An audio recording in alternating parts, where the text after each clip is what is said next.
नवीन संविधान आमदार आहे। काँग्रेसच्या सगळ्या नेत्यांचं इलाज केला पाहिजे।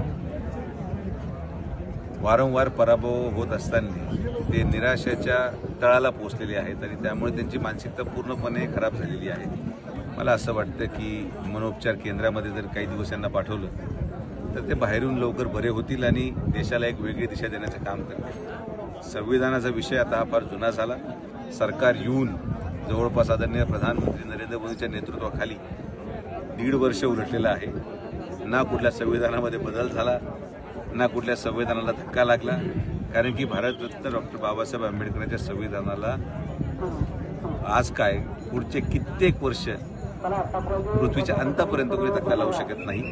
ही वास्तविकता आहे आणि ही आदरणीय प्रधानमंत्र्यांनी सांगितलेली आहे। सांगता सोहळ्याला मुख्यमंत्री येणार आहे, आपला प्रयत्न आहे।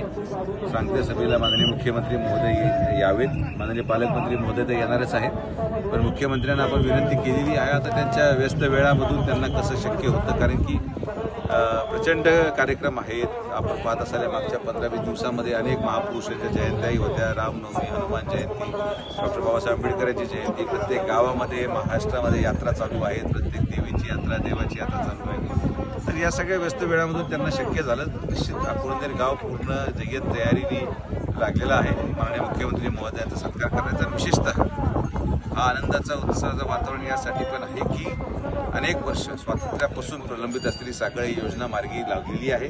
माननीय मुख्यमंत्री महोदयांच्या अध्यक्षतेखाली ही साखळी योजना 3 महिन्यामध्ये याचं भूमिपूजन करून या सगळ्या अकोलनेर आणि पंचकृषीमधलं गावाला पाणी देण्याचं स्वप्न जे कैलासवासी बाळासाहेब विखे पाटलांनी पाहिलं होतं ते आज त्यांचाच मुलगा जलसंपदा मंत्री म्हणून पूर्ण करणार आहे।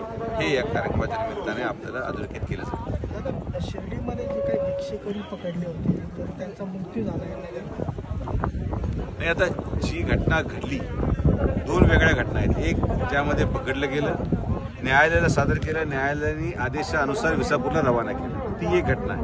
आणि दुसरी घटना विसापूरून ग्रामीण जिल्हा रुग्णालयामध्ये मृत्यू होणं, हे 2 वेगळ्या घटना आहेत। जी घटना झालेली ती दुर्दैवी आहे, त्याची चौकशी झाली, चौकशीचा अहवाल आपल्याला समोर येईल, जे कोणी दोषी असेल त्याच्यावर कारवाई केली जाईल। मात्र शिर्डी प्रशासनाने जी कारवाई केली ही कारवाई शिर्डीमध्ये होणाऱ्या वाढत्या गुन्हेगारी, झालेले हल्ले, झालेले खून प्रकरण याचा एक आपण ज्याला म्हणतो जनतेच्या आवाजातून निर्माण केलेला एक कारवाईचा आपण प्रयत्न होता। कारवाई ही निरंतर चालत राहणार आहे।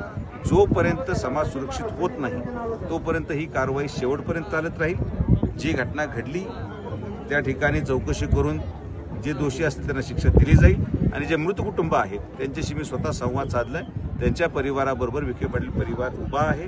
त्यांना कुठल्याही प्रकारे आधाराची आवश्यकता असल्यास आम्ही त्यांच्या पाठीमागे उभे राहणार अशी मी ग्वाही त्यांना दिली आहे। राजकारण